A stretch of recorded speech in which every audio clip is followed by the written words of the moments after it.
Ja, grüß euch benannt und einen Sackgurten. Jetzt Kasperl. Ja, das haben wir wieder. Früh ist nicht passiert in letzter Zeit. Ein wenig. Jetzt einfach mal ein bisschen zu den Geschehnissen der letzten Tage ein bisschen meinen Senf geben. Die Streamen ist ja schon länger nicht mehr geworden. Dafür hat es ein wunderschönes neues Besuchsvideo gegeben. Über das sprechen wir später noch. Ich hoffe, ich versuch's. Ihr werdet den Erfolg jetzt direkt sehen, ob es klappt. Ich bin ein Vollidiot, was so Technikzeug angeht. Dass ich diese Timestamps unten machen kann. Dann könnt ihr nämlich vorspringen zu dem Punkt, wo ich über das Video rede. Ich werde das Video natürlich aus gegebenen Anlass nicht einspielen. Ich habe mal ein paar Notizen dazu gemacht und werde ein bisschen versuchen, frei von der Leber weg, ein bisschen meinen Senf dazu zu geben. Im Übrigen, ja, dementsprechend, ihr habt einen wunderschönen Döner-Dulli-Kopf, ihr habt ihn lange vermissen müssen. Ich habe mir gedacht, wenn es gerade kein Video dazu gibt, dann dürft ihr den wieder bewundern. Das ist eines meiner Lieblingsbilder im kompletten Game. Aber bevor wir auf diese Besuchsvideo-Scheiße zurückkommen, gab es ja noch in letzter Zeit die Themen mit den Hater-Hatern und hier, die Ritter der Speerlutsch-Runde. Ich habe keine Ahnung, was da in letzter Zeit los war. Diese Leute sind aus dem Boden gesprießt wie die Schwammerl. Ihr habt es vielleicht mitbekommen, ein gewisser Kanal, der sich sehr winkleresk benannt hat, hat Videos gemacht über wie peinlich doch gewisse Drachenlord-Hater sind. Und fühlt sich da richtig krass so, das sind alles selber so gescheiterte Existenzen und so weiter und so fort. Dann Sätze, die direkt von Rainer hätten kommen können. Diese Hater, die sind ja nichts ohne Rainer, die ziehen sich an ihm hoch. Lauter so einen Bullshit.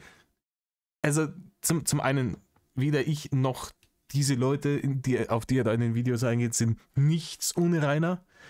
Wir machen das größtenteils als Hobby. Der ein oder andere verdient vielleicht ein Mark 50 damit, aber da ist auch keiner davon reich geworden. Sagen wir mal ganz ehrlich. Wir machen das mehr oder weniger als Hobby. Und weil wir halt einfach die Scheiße, die Rainer fabriziert, so nicht unkommentiert stehen lassen wollen. Ja, wie gesagt, jeder hat seine eigenen Gründe, warum er Hater ist. Die meisten sind gerechtfertigt. Ja, klar, es gibt immer Leute, die einfach bloß trollen wollen und sagen, hier, der ist jetzt halt einfach gerade, es gibt gar keine interessantere Maske in Deutschland, so, dann nehmen wir halt den. Aber das sind meistens auch nicht die Leute, die da Content machen. Wenn die Leute, die ich kenne, die Content machen, genauso wie ich, sagen, das kann so nicht sein, den kann man so nicht schalten und walten lassen und es muss ein bisschen Kommentar dazu geben. Dann verpackt man das Ganze noch ein bisschen lustig und ein bisschen unterhaltsam. Dann habt ihr was ihr euch am Wochenende irgendwie in der Früh beim Duschen oder auf dem Scheißhaus anhören könnt und ein bisschen schmunzeln. Ich hab mal Zeit rumgebracht. Alle sind mal happy. Und da ist jetzt praktisch jemand, der ja sich praktisch an diesen Leuten hochzieht, von denen er behauptet, sie würden sich an Rainer hochziehen. Ob er es selber merkt, ich weiß es nicht. Ich weiß es nicht. Das ist so dieses, ich muss mal richtig kontrovers sein, weil ich bin jetzt einfach mal so gegen die allgemein gültige Meinung im Game, so, sag hier, ihr seid ja eigentlich die Masken. Come at me, Bro. Mir vollkommen wurscht. Ja? Vor allem, weil diese Videos auch im Endeffekt, das ist in Pseudokritik verpackte Leaks. Ja? Das sind Pseudokritik verpackte Leaks. Das ist ein so, schaut mal, was ich alles über euch weiß. Ella Badge. Und dann wird dementsprechend dann die großartige Westentaschenpsychologie ausgepackt. Ja, so von wegen, ja, schaut euch die mal an. Hier, ihr wisst ja gar nicht, wer das alles ist. Hier, schaut euch die mal an, die Leute, die sind ja selber dick. Oder der, schau mal, der hat Pigmentstörung. Die sind sicher damals als Kinder in der Schule auch alle gemobbt worden. Und jetzt haben sie jemanden gefunden, der schwächer ist als sie. Und jetzt können sie dieses Gefühl der Macht genießen, endlich jemanden mobben zu dürfen. Endlich auf der anderen Seite zu stehen. Alles Bullshit. Ja? Da wird hier aufs polemischste, dümmste irgendwie umeinander geschossen. Irgendeine Pseudopsychologie rausgepackt. Von jemandem, der über diese Menschen gar nichts, aber auch überhaupt nichts weiß. Ja? Jetzt mag der ein oder andere sagen, ja, aber Kasper, du hast doch selber hier deine Verhaltensanalysen und sowas über Rainer gemacht. Ja, aber ich habe erstens auch, klar, ich bin kein professionell ausgebildeter Verhaltensanalytiker oder Psychologe oder sonst irgendwas. Ich habe mir das auch so ein bisschen einfach über Texte und YouTube-Videos so ganz, ganz, ganz flaches, oberflächliches Wissen da angeeignet. Die Kritik ist teilweise berechtigt, wobei man natürlich sagen kann, Rainer im Gegensatz zu diesen Hatern, um die es da geht, ist halt offenes Buch. Es ist mal ganz ehrlich, Rainer ist lächerlich einfach durchschaubar. Erstens kannst du bei Rainer einfach ins Blaue rein sagen, okay, er lügt gerade, weil er in 90% der Fälle sowieso lügt. Und man sieht es ihm auch an seinem dicken Scheiß Grind an. Ja? Da wenn der sein Schwelles da irgendwie in die Kamera hält und dann, wie er dann schaut und tut, man sieht es ihm in seinem kreisligen Grind an. Ja? Dementsprechend, wenn ihr mir das vorwerfen wollt, werft mir das vor, ansonsten, na. Genau. Die anderen, hier die neue Speerlutscher-Fraktion, wovon sie inzwischen auch erstaunlich viele gibt. Ich glaube, 3 oder sowas sind noch unterwegs. Gab es jetzt dieser Skybro ist oder dieser Rick, mit denen habe ich mich oberflächlich beschäftigt. Zu Skybro habe ich ein Video gemacht. Generell könnten die mir nicht egaler sein. Ja? Generell könnten die mir nicht egaler sein. Zu Skybro habe ich ein Video gemacht, weil er eine Gruppe, zu der ich gehöre, bedroht hat. Gesagt hat, ich schlage euch tot. Finde ich nicht so lustig. Und dann natürlich nimmt man das noch mit, was er ansonsten alles an Schwachsinn verzapft hat. Was höchst utopisch und hageldumm war. Macht ein Video drüber. Solange der mich und meinesgleichen in Ruhe lässt, ist mir das doch vollkommen wurscht. Ja? Dann schaue ich mir das vielleicht mal an, wenn er mal wieder irgendwas Dummes sagt über Rainer oder was weiß ich, und dann sei es drum. Ja. Wen gibt's noch? Ach ja, war vor ein paar Monaten, ich weiß nicht, wann das, ich glaube, das war da, wo Rainer aus diesem Kolpinghaus geflogen ist, wo es ein bisschen auch nochmal in die Öffentlichkeit gekommen ist, oder war das mit dem Nordbayern-Interview? Da war aber viel immer auch bei Nordbayern ist immer sehr, sehr viel berichtet worden zu dem Zeitpunkt. Und da hat bei ZDF Satire die gute Sarah Bosetti ihren Senf dazu gegeben. Jetzt muss ich dazu sagen, bei Sarah Bosetti bin ich ein bisschen zwiegespalten, denn ich habe Videos von ihr gesehen. Ja? Hier dieses Format Bosetti will reden. Ist wohl eher Bosetti will sich reden hören. Ist super schlau, so hallo, schaut's mir an, ich habe Deutsch-LK gemacht.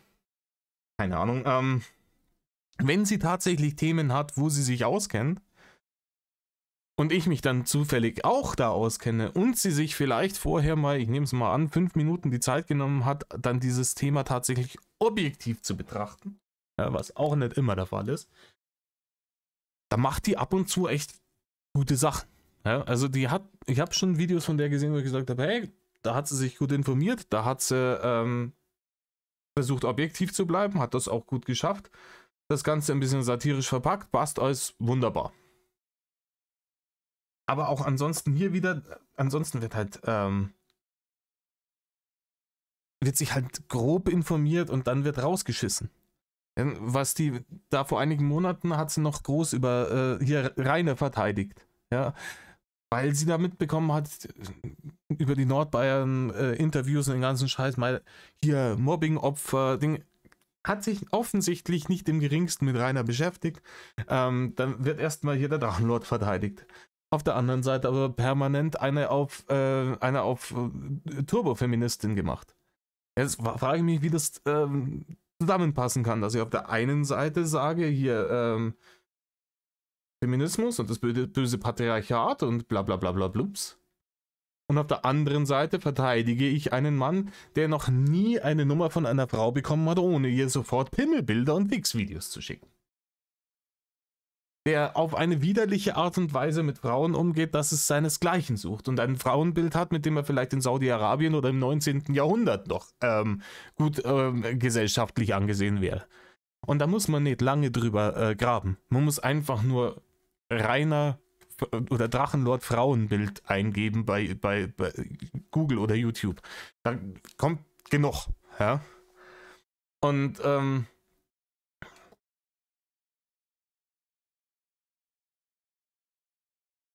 aber es ist auch wieder bezeichnend. Die Frau bringt dann am Ende immer, geht sie auf Kommentare ein, angeblich. So, da kommen immer nur entweder die absolut dümmsten Kommentare von irgendwelchen Volldullis, die zu oft in ihrem Leben eine auf den Nuss gekriegt haben und dann so meinen, es super geistreich, so Sachen zu schreiben wie, du Untervögel, Alter.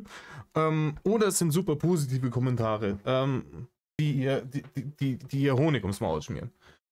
Auf tatsächlich objektive Kritik, die es in ihren Kommentaren zuhauf gibt, wird da gar nicht eingegangen. Ja, also, das wollte ich jetzt kurz loswerden. Und jetzt, da ich sagen, reden wir über das schöne, das großartige Besuchsvideo von Rainer. Und, ja, was gibt's dazu zu sagen? 2 Leute haben ihn im Beck besucht. Ja. Rainer hat die neue Barne-Battle-Bastion im Beck beim Zwingel aufgebaut. Und jetzt meint Rainer, ja, hier ist er genauso gut als Lavia Schanze. Da kriege ich auch was zum Essen. Ja, es ist warm.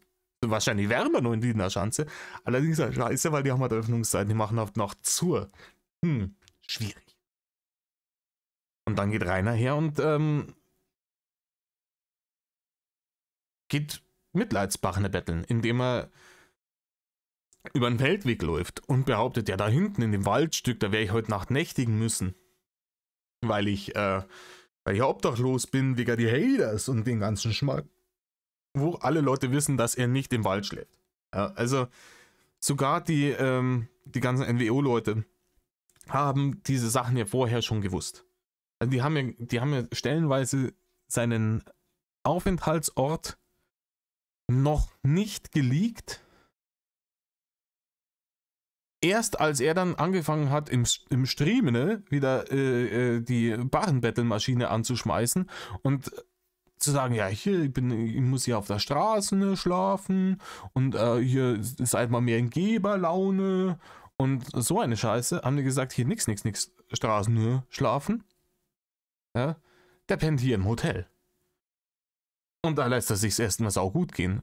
Und tagsüber wongelt er zum Pilgerpfad, um da an einem Ort, den jeder Hater kennt, sich aufzustellen, sagen, groß alles zu filmen, ich bin genau hier, und dann vom Leader zu ziehen und zu warten, dass die Leute vorbeizukommen, um dann sich wieder als Opfer hinzustellen. Das ist schlimmer noch als traut euch, kommt zu mir. Weil damals hat er nicht gewusst, was passiert. Heute weiß er es und er benutzt es absichtlich. Ja. Er merkt, es flaute wieder, Barne, nochmal Barne müssen rein. Und dann hockt er sich dahin, provokativ, schaut's mir an, da und da bin ich, damit die Leute vorbeikommen, ihn anpöbeln, damit er dann sagen kann, hier, ich sag's euch ja, so ist es. Und jetzt bitte Barne. Das kannst du dir nicht ausdenken. Und natürlich provoziert er mit dieser Scheiße einfach wieder, dass die Leute da hinkommen. Jeder weiß, ja, der Dicke, der ist immer noch im Bereich Emskirchen. Und die wissen alle, der sitzt oft da beim Beck. Natürlich pilgern die dann zum Beck. Und quelle surprise, wer hockt da drinnen, feist und fett und schiebt sich den Zuckerschmutz in den kreisligen Fettgrind einer? Er. Und dann, natürlich wird er dann angesprochen. Freilich. Das wollte er ja auch. Er hat ja praktisch drum gebettelt, dass die Leute wiederkommen, weil er gemerkt hat, scheiße, seitdem ich die Schanze nicht mehr habe. Diese ganzen Besuche, das ganze Klump, das ist das, was mir die Mitleidsbarren nicht gebracht hat. Das ist das, was die Aufmerksamkeit aufrechterhalten hat für meine Person. Weil ich nämlich ohne das ein vollkommen langweiliges Stück Fettbeitel bin. Und dann kommen die Leute und dann wird sie wieder aufgeführt. Dann geht die Brüllerei wieder los und beleidigt wird er sofort und bedroht die Leute und mandelt sich auf mit einem Brüllaffengetue, das es seinesgleichen sucht. Ganz ehrlich, ihr habt das Video wahrscheinlich alle schon gesehen. Das Einzige, was gefehlt hätte, ist, dass er sich wie so ein Gorilla irgendwie auf die Brust geklopft und gemacht hätte. King Kong-mäßig. Du kannst es dir alles nicht mehr ausdenken. Und dann kommen diese zwei Leute dahin. Im Übrigen, Liebe und Ehre, wenn ihr bei mir Zuschauer seid, 3 Daumen hoch. Ich habe mir das mit meiner Freundin angeschaut. Und natürlich provozieren ihn die Leute. Natürlich machen sie das. Sie wollen tanzen sehen. Das ist das Spiel. Ja? Das ist das Drachengame. Er provoziert und er weiß, die Leute kommen dann und provozieren zurück und das ist sein Geschäftsmodell.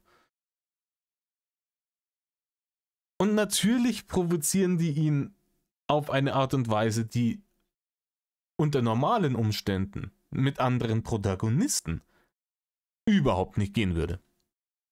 Da braucht man nicht drüber reden. Wenn ich irgendjemanden Wildfremden so auf der Straße ansprechen würde, geht gar nicht. Aber wir wissen, Rainer provoziert absichtlich, gibt absichtlich preis, wo er ist, damit die Leute kommen. Und genau das passiert. Und in dem Moment habe ich 0,0 gar nicht mehr Mitleid mit ihm. Habe ich vorher auch nicht gehabt, aber es dann noch weniger. Jetzt sind diese Leute, haben ihn wohl am Nachmittag schon, da war nur Tageslicht, im Back ein bisschen genervt. Und dann haben sie sich ein paar Löschzwerge eingestellt und dann haben sie sich geschlichen und haben draußen gewartet, bis der Dicke wieder rauswungelt. Weil der Dicke nämlich da drinnen gesessen ist und hier Lord Korea-mäßig von seinem Thron, sprich der Eckbank da hinten, die Leute vom Back im Übrigen auch wegschmeißen können, wenn der fertig ist mit der Staffel. Weiß nicht, ob sie ihm das auf Rechnung stellen, weil ganz ehrlich, wenn jetzt da nur ein paar Wochen da jeden Tag 8 Stunden sitzt, kannst du das genauso wegschmeißen wie das Zarensofa oder den Gamingstuhl und den ganzen anderen Klump, was er kaputt gesessen hat in kürzester Zeit. Aber er hockt sich da hinten rein und winkt denen da vorne, ruft mal die Bullen, hier sind Leute, die sind meiner Aufforderung hierher zu kommen gefolgt, um mir auf den Sack zu gehen und gehen mir jetzt tatsächlich auf den Sack, also ruft bitte die Polizei. Und natürlich sagt der Däne, die sollen die Polizei rufen, wie der großartige Zampano da hinten. Der Pascha, ja, macht sie ja mal. Zum einen natürlich, weil er sich dann fühlen kann, ja. Er hat seinen Untertanen einen Auftrag gegeben und den haben sie gefälligst flotto irgendwie umzusetzen, ja. Zum anderen weiß er ganz genau, wenn er bei der Pinea anruft und sagt, ja, hier Winkler, ich sitze beim Beck, legen die auf und sagen, leck mich am Arsch. Ja. Zu Recht, der hat die lange genug terrorisiert. Jeder von diesen Polizeibeamten bei der Pinea hat meiner Meinung nach eine Gehaltserhöhung verdient. Für die Scheiße, die sie sich die letzten 10 beschissenen Jahre mit dem fränkischen Fettbeitel haben rumschlagen müssen. Und ja, die zwei Hater trollen sich, aber sie wissen ja, wo er ist und er kann ja auch nicht aus. Und dann hocken sie sich draußen, außerhalb vom Gelände vom Zwingel, hocken sie sich hin, trinken gemütlich ein Bier, haben eine schöne Zeit, genießen das schöne Wetter und warten, bis der Lord Korea aus dem Beck rausgewongelt kommt. dann gibt es jetzt wieder die Situation, wo es heißt, ja, darf man die filmen, darf man die nicht filmen, Person des öffentlichen Lebens, ich weiß es nicht. Die einen sagen so, die anderen sagen so. So wie das da gelaufen ist, stelle ich mir das vor, es ist eine ganz normale Reaktion wie bei jedem anderen Prominenten auch. Du gehst hin mit deinem Handy, so hey, und filmst den, wenn er dann sagt, er mag das nicht, keine Ahnung, aber, und jetzt kommt das ganz große Aber, meiner Meinung nach, ich bin kein Jurist, das ist jetzt einfach nur mein Gerechtigkeitsempfinden, sagen wir es einmal so, meiner Meinung nach ist das Filmen ab dann schon wieder gerechtfertigt, wo Rainer anfängt, die Jungs zu beleidigen und zu bedrohen. Und die Beleidigungen und die Bedrohungen, die lassen ja nicht lange auf sich warten. Die Scheiße dauert keine 30 Sekunden. Da kommt, ihr kriegt's gleich ein paar aufs Maul, ihr kleinen Affen. Der erste Angriff ist nach 40 Sekunden. Ich hab's mal aufgeschrieben hier. Ja? Also es fängt an, gleich von Anfang an fängt es an mit verpisst euch, dann wird ihnen vorgeworfen, sie hätten Drogen genommen. Ich weiß nicht, woher er diese großartige Erkenntnis hat. Mag sein, mag nicht. Ja, das kann gut sein, dass die da draußen auf der Bank gesessen sind und bufft haben. Auch das ist mir vollkommen wurscht. Sollen sie. Ja. Aber es hat aber auch tut überhaupt nichts damit zur Sache. Ja.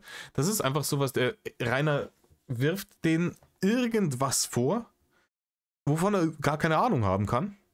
Weil er war ja offensichtlich nicht dabei. Ich glaube nämlich kaum, dass die sich, als sie im Bett gesessen sind, die Lunte angezündet haben. Ja, die haben da ihren Löschzwerg getrunken. Fertig. Und Rainer ist den ganzen Tag im Berg drinnen gesessen. Also kann der ja auch nicht wissen, ob die draußen sich eine Lunte anzünden haben. Weiß kein Mensch.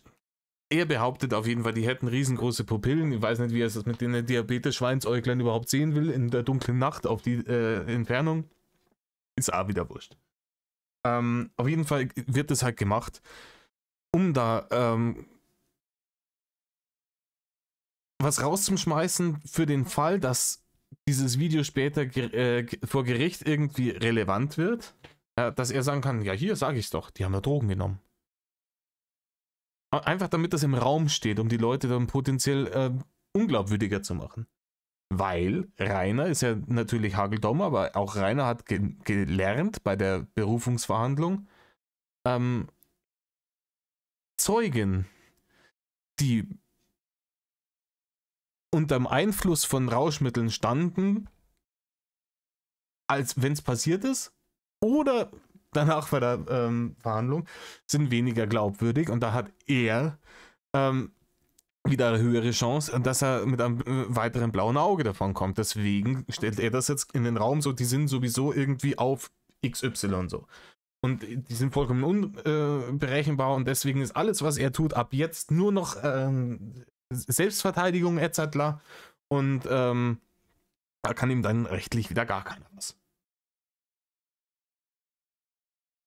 Ist natürlich kompletter Horseshit, weil das als Beweis halt nicht durchgeht. Ja, das ist mit einer Frage ist das geklärt. So, ja, die waren unter Drogen. Woher wollen Sie das wissen, Herr Winkler? Punkt. Da hat er keine gute Antwort mehr drauf, dann ist der Cast bissen. Hm? Auf jeden Fall, er droht ihn an, ihn aufs Maul zu hauen, nach ein paar Sekunden. Ja, beleidigt er als kleine Affen, und nach 40 Sekunden packt er sich den einen, aber richtig rabiat, und am Rucksack und am Knack, und schubst ihn weg, dass ihn auf die Schnauze gelassen hat. Der andere fragt ihn natürlich so, Herr Winkler, warum haben Sie den jetzt angegriffen? Ja, ihr habt mich zuerst angegriffen. Nein, haben wir nicht. Dann gibt es ein kurzes Handgemenge mit dem anderen. Bei 1 Minute 30, glaube ich, genau, greift er dann nochmal an. Also Rainer greift nochmal an, kriegt wohl irgendwie das Handy von dem Filmenden zu fassen und schmeißt es in die Walachei. Auch das Handy, wenn kaputt ist, egal wie er den gefilmt hat oder sonst irgendwas, Selbstjustiz läuft nicht, wäre wieder Sachbeschädigung, könnte dann wieder anzeigen. Auf jeden Fall findet der dann sein Handy im Gebüsch wieder. Der Rainer steht dann da oben am Weg und versucht ihm den Weg zu versperren, damit er wieder, also, dass er wieder hoch kann. Und pöbelt ihn währenddessen an, ja, er soll herkommen, er soll herkommen, er soll herkommen. Dann im weiteren Wortgefecht wirft Rainer rein so, ihr habt mich ja zuerst angegriffen. Und ihr habt mich ja zuerst geschlagen. Es ist die klassische, ich bin ja nicht derjenige.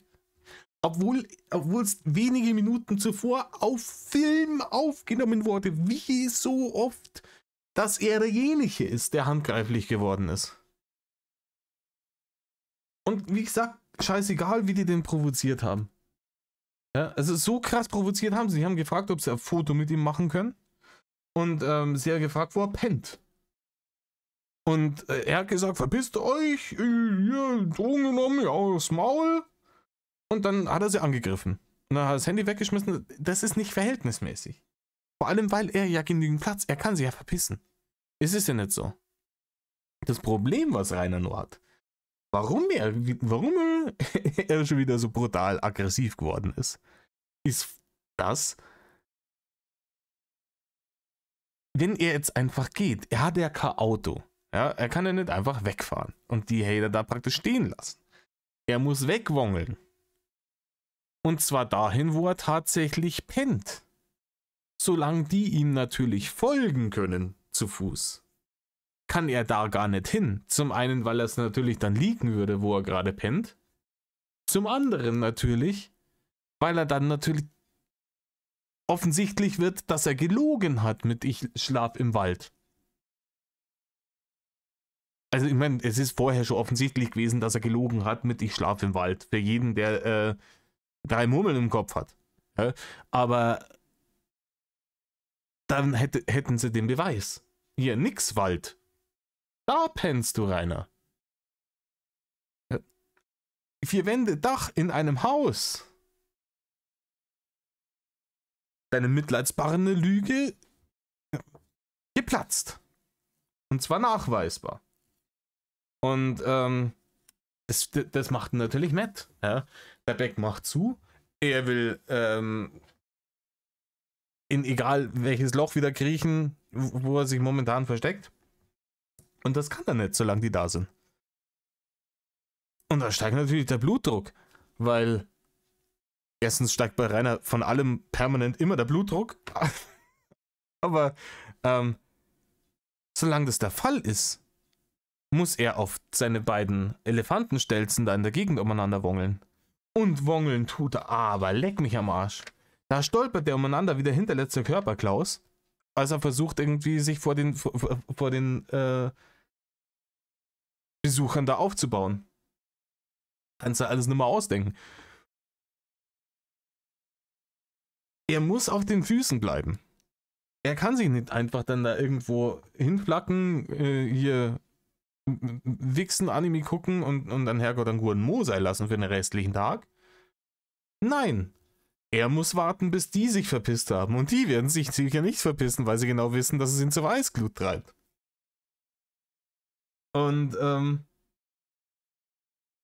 was macht er? Er brüllheult, er haut sich vor den Leuten auf, er behauptet irgendwelche Scheiße, wirft denen irgendwas vor, er bedroht sie und er wird handgreiflich. Es ist dann wieder üblich, er ist nicht derjenige, der die Scheiße baut, hier, die Hater sind diejenigen, die die Scheiße bauen, als sie dann fragen, warum er obdachlos ist, weil Leute wie ihr habt immer meine Fenster eingeschmissen und so, Scheiße. Dieser klassische, die Hater sind diejenigen, die die Scheiße bauen, Monolog. Ihr kennt das alle. Am Zaun rütteln, Fenster einschmeißen, ganze Klum. Ja? Alles, was die gesagt haben, ist, hey Rainer, können wir ein Bild mit dir machen? Er behauptet dann natürlich auch, sie hätten ihn zuerst angegriffen, damit, dass sie Bilder von ihm gemacht haben. Bild von jemandem machen ist aber kein Angriff. Also sogar wenn das mit dem Recht am eigenen Bild so in diesem Fall zieht, dass man sagt, nee, hier Person des öffentlichen Lebens in dem Fall nicht, Recht am eigenen Bild besteht, rechtfertigt das natürlich nicht hin, diese Menschen wüst zu beleidigen und anzugreifen. Aber das versteht er wieder nicht, der hageldumme Knallkopf. Aber in seinem Kopf ist das so, die haben ein Foto gemacht, in dem Moment sind sie vogelfrei, er darf machen, was er will. Und das ist genau diese Scheiße, weil er dann auch wieder anfängt zu labern. Zwischendurch kommt hier irgendein Mitarbeiter vom Zwingel, macht hier vom Hausrecht Gebrauch und sagt hier, runter von meinem Grundstück. Das machen dann die Hater anstandslos. Ja, die sagen anstandslos, ja gut, dann gehen wir halt runter von dem Grundstück. Und dann stehen sie halt 2 Meter außerhalb vom Parkplatz, nicht mehr auf dem Zwingelgrundstück und fragen Rainer. Und Rainer könnte einfach in die andere Richtung gehen. So, ich weiß nicht, wie es dann gelaufen wäre, wo sind dann, ob die dann einfach am Grundstücksrand entlang weiterkommen werden. Ich weiß es nicht. Aber was macht Rainer? Rainer läuft auf diese Menschen zu und pöbelt sie weiter an und beleidigt sie weiter und brüllt und brüllt und brüllt. Er wird immer lauter, er wird immer aggressiver. Dann pfeift er nochmal wie nach einem Hund nach diesem Zwingel-Mitarbeiter. Pfeift er, ey, hier, die sind schon wieder da, ruf mal den Bullen. Es ist ein Schauspiel unfassbar.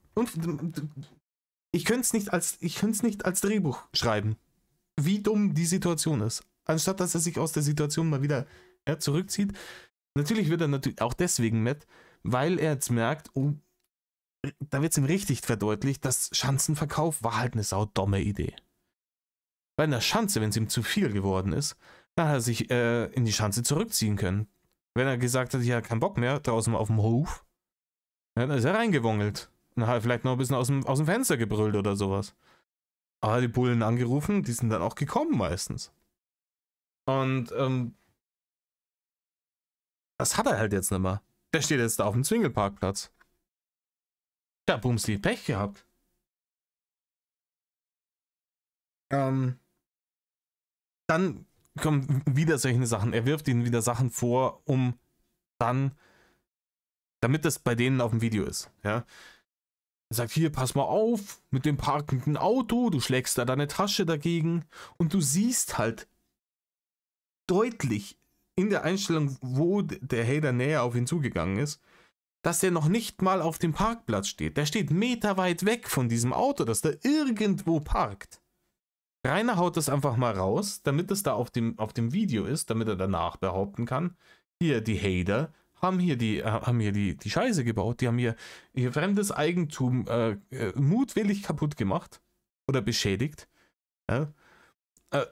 Was halt absolut nicht stimmt, weil er offensichtlich meterweit von diesem Auto wegsteht. Also entweder hat der eine Tasche, die von seiner Hüfte 3 Meter weit raussteht, oder Rainer lügt halt mal wieder, um die Leute hier schlechter dastehen zu lassen, als es tatsächlich der Fall ist. Und wie gesagt, die ganze Situation ist eine Situation, die er sich mal wieder selbst herbeschworen hat. Rainer wollte wieder Besucher haben, weil das sein Geschäftsmodell ist. Dafür muss er nämlich nichts tun. Dafür muss er bloß ein bisschen Brüll heulen. Ne? Für richtigen Content, Etzertler. Dann hätte er sich Mühe geben müssen. Leute provozieren, damit sie vorbeikommen und dann sagen, hier, die sind diejenigen, die die Scheiße bauen. Ja, dazu braucht es nicht viel.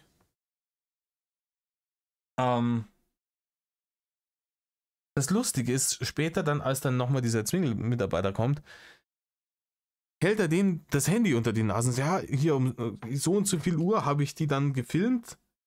Und dann kommt auch wieder der Kreis zurück zum Anfang, wo er sagt, hier, wenn ich eure Fresse veröffentliche, dann wirst du schon sehen, was passiert. Rainer beschwert sich darüber, dass er sein Recht am eigenen Bild hat und dass sie ihn nicht filmen sollen und dass sie da Straftaten begehen damit, dass sie das dann veröffentlichen wollen, etc. etc. Filmt die Leute aber selbst mit der Absicht, das zu veröffentlichen. Das kannst du dir nicht ausdenken.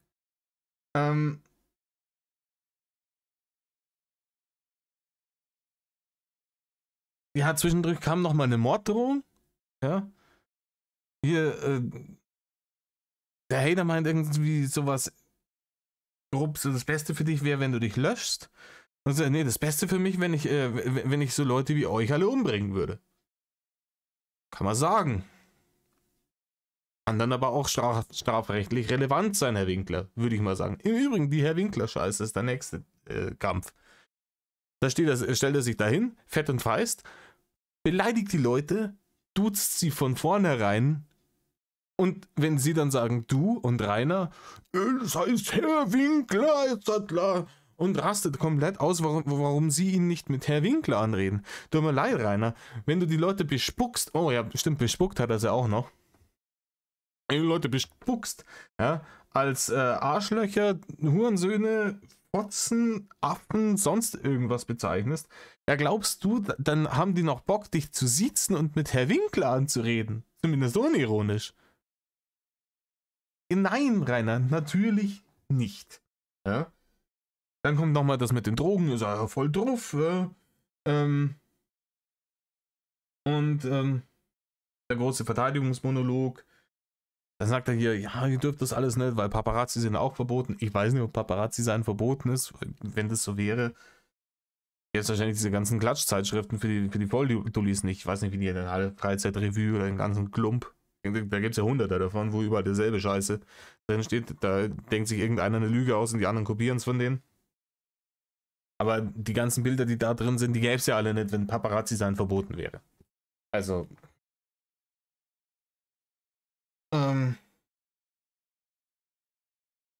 Ja, dann hieß es so von wegen, ja, die Polizei anrufen, warum die nicht kommen und sowas. Und ja, ich habe schon bei der Polizei angerufen, die kommen nicht, in Richtung von dem Zwingel-Mitarbeiter. Und dann sagten die, hey, da natürlich, ja, die Binär, die kommt halt nochmal, weil sie den Herrn Winkler nicht mehr ernst nehmen, weil er wegen jedem Scheiß da anruft. Und dann kommt wieder dieses übliche, weswegen er schon mehrfach verurteilt wurde, auch dieses, ja, das ist nur wieder diese scheiß Schicht, die macht ihren scheiß Job nicht. Hier ist die mit dem Herrn Müller. Die kommen einfach nicht, was sind auch alles Hater so ungefähr. Also, dass alles Hater sind, hat er nicht gesagt, aber das ist wieder diese Schicht, die ihren Job nicht macht. Das hat er gesagt. Ja? Dann, ja, ihr zwingt mir eure Dinge auf, dann X-Button-Monolog, bla bla bla. Irgendwann haben dann die Besucher ihn für alles mitgemerkt, was sie gebraucht haben und haben das Video beendet.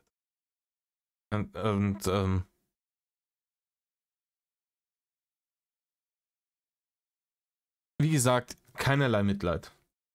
Und wenn die den noch dreister provoziert hätten und wenn sie sich noch arschiger ihm gegenüber verhalten hätten, er hat das alles verdient, er hat um das alles gebettelt. Dieser Mann hat sich vollbewusst da auf den Pilgerweg gesetzt, damit die Leute wiederkommen.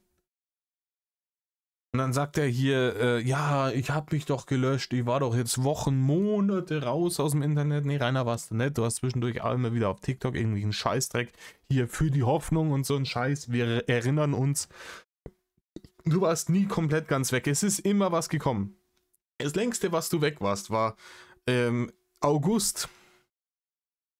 War im August diesen Jahres, nachdem sie dir alle Kanäle weggemeldet haben und du nichts mehr hattest, was sich monetarisieren lässt.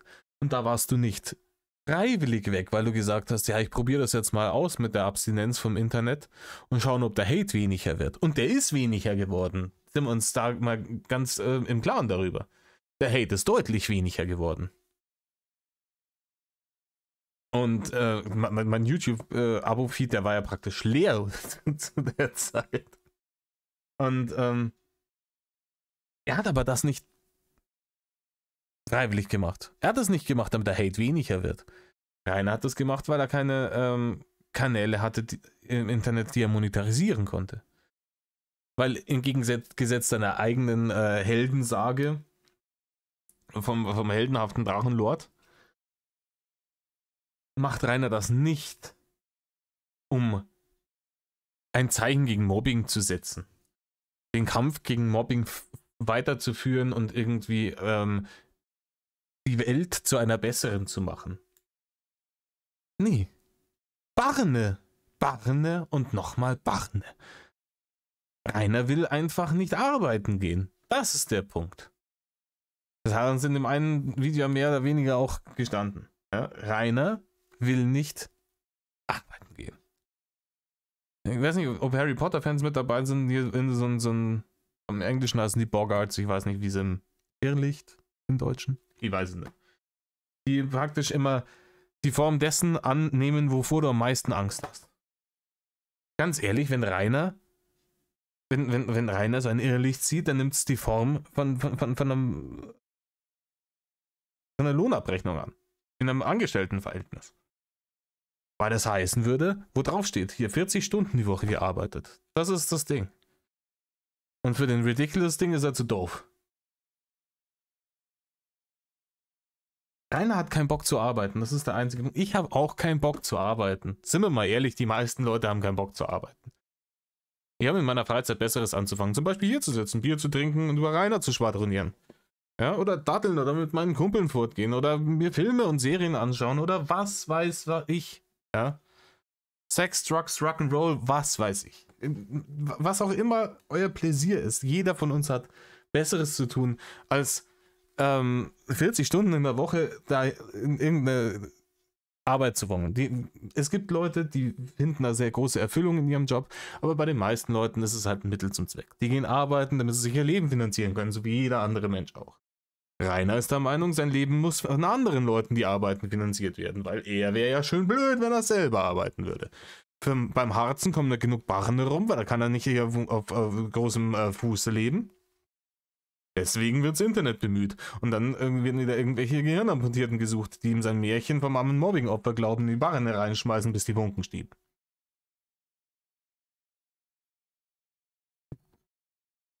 Und das ist der Punkt. Und wenn der irgendwas gehabt hätte, irgendeinen Kanal, den er hätte monetarisieren können zu diesem Zeitraum, Mitte August bis Mitte September, dann hätte der gestreamet, bis ihm der Bimbis geraucht hätte. Aber davon ist auszugehen. Da hätte er ein Lügenfeuerwerk nach dem anderen abgezogen. Hier, die Hater sind dran schuld, dass ich jetzt keinen YouTube-Kanal mehr habe, etc. Meine komplette Einnahmequelle ist weggebrochen. Ich brauche eure Unterstützung. Schmeißen wir mal die Barren ins Gesicht. Aber er hatte nichts. Alles ist ihm sofort weggemettelt worden. Jetzt hat er wieder die Möglichkeit, wenn auch nur in sehr marginaler Form, hier Bumstis Barrene Battlebude auf TikTok weiterzuführen. Und das wird halt jetzt gemacht. Und dann kommen natürlich auch wieder Reaktionen. Dann kommen wieder Besuche. Und dann wird der Hate wieder nicht mehr weniger. Dann wird er mehrer. Aber das will er ja. Er will es ja. Und solange er es will, solange er darum battelt, soll er es kriegen. Dann sind Besuche auch wieder richtig und wichtig. Und dann werden die beim Beck auch irgendwann sagen, Herr Winkler, hier nimmer etc. Schleichen's Erna. Weil wir haben ja auf den Terror keinen Bock. Ja, holen sie sich ihren Zuckerschock woanders. Oder sie können sich ihren Zuckerschock auch hier holen, aber sie bleiben gefälligst nicht hier in der Bude sitzen. Solange bis hier die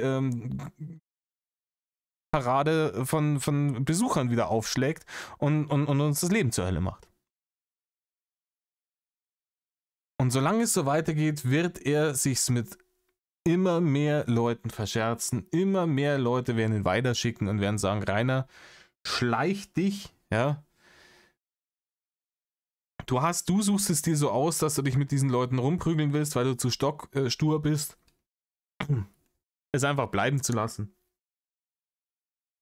Und solange du das machst, wollen wir mit dir nichts zu tun haben, weil wir da nicht im Kreuzfeuer stehen wollen. Und dann wird er auch noch die letzten Gönner, wird er sich vergraulen. Und dann wird in kürzester Zeit, und ich verspreche euch das jetzt auf die Hand, wird es so sein, dass der zum Zwingel geht und beim Zwingel heißt es dann, Rainer, verpiss dich, geh runter von unserem Grundstück. So wird es passieren. Und dann geht er woanders hin und dann wird er da wieder gefunden. Und dann geht die Scheiße von vorne los.